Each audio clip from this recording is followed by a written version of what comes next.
Overlord. Volumen 1, El Rey no muerto. Prólogo.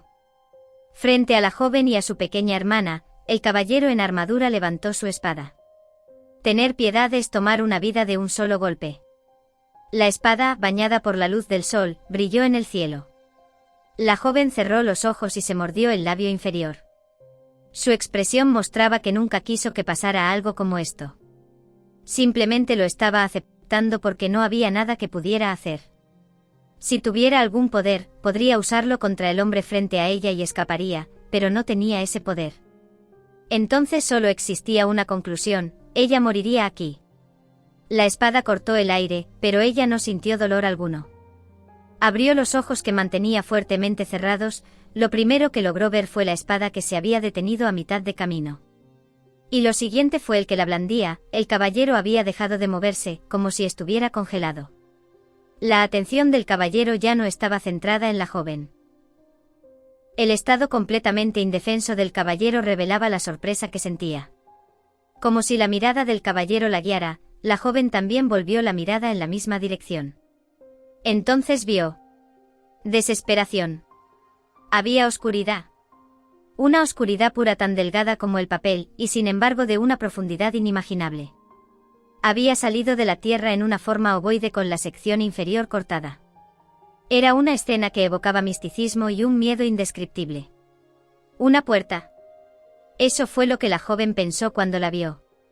Entonces, luego de que su corazón comenzara a latir una vez más, su especulación se confirmó. Drip, algo cayó desde la oscuridad. En el instante en que se dio cuenta de lo que era. 3. La joven dio un grito desgarrador. Una existencia que ningún mortal podría vencer. Esferas rojas titilaban como llamas turbias dentro de las órbitas de su blanco cráneo. Mientras miraba a las dos niñas, ellas sintieron como si mirara fríamente a su presa. En sus manos, sin carne ni piel, tenía un báculo sagrado de soberana belleza y sin embargo aterrador. Era como si la muerte misma, vestida en una elaborada túnica completamente negra, hubiera nacido en este mundo con la oscuridad del otro mundo. El aire se congeló en un parpadeo. Era como si el tiempo mismo se hubiera detenido ante la llegada de un ser absoluto. La joven se había olvidado de respirar, como si su alma le hubiese sido robada. En esta situación, cuando incluso su sentido del tiempo parecía haber desaparecido, la joven comenzó a hiperventilar y respiraba como si le faltara el aire. La muerte ha venido a llevarme, eso fue lo que pensó, pero de pronto sintió que algo no estaba bien. El caballero que estaba tras su vida había dejado de moverse también. ¡Ah! Se oyó un silencioso gemido. ¿De dónde venía? Sintió como si viniera de ella misma, al igual que de su pequeña hermana, y del caballero con la espada en alto frente a ella.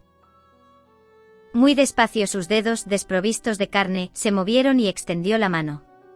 No hacia las niñas, sino hacia el caballero, como si quisiera agarrar algo. La joven quería dejar de mirar, pero estaba tan asustada que no podía hacerlo.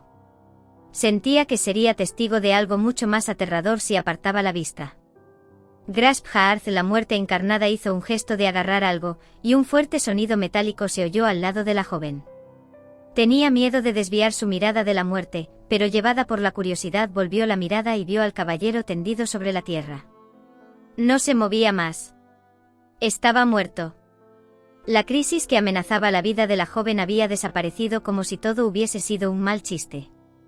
Sin embargo, no podía alegrarse porque la muerte había cambiado de forma y se manifestaba ante ella de manera evidente. Ante la mirada asustada de la joven, la muerte se movió hacia ella. La oscuridad que se reunía en el centro de su campo de visión aumentó. Me va a envolver. Pensando eso, la joven abrazó fuertemente a su hermana. Pensar en escapar ya no era una opción. Si el oponente fuese humano, hubiera actuado de alguna forma con un poco de esperanza. Pero lo que tenía frente a sus ojos era una existencia que fácilmente hacía desaparecer esos pensamientos.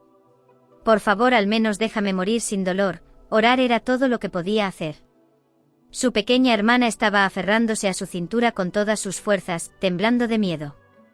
Quería salvarla, pero no podía. Solo podía pedirle perdón por su falta de fuerza.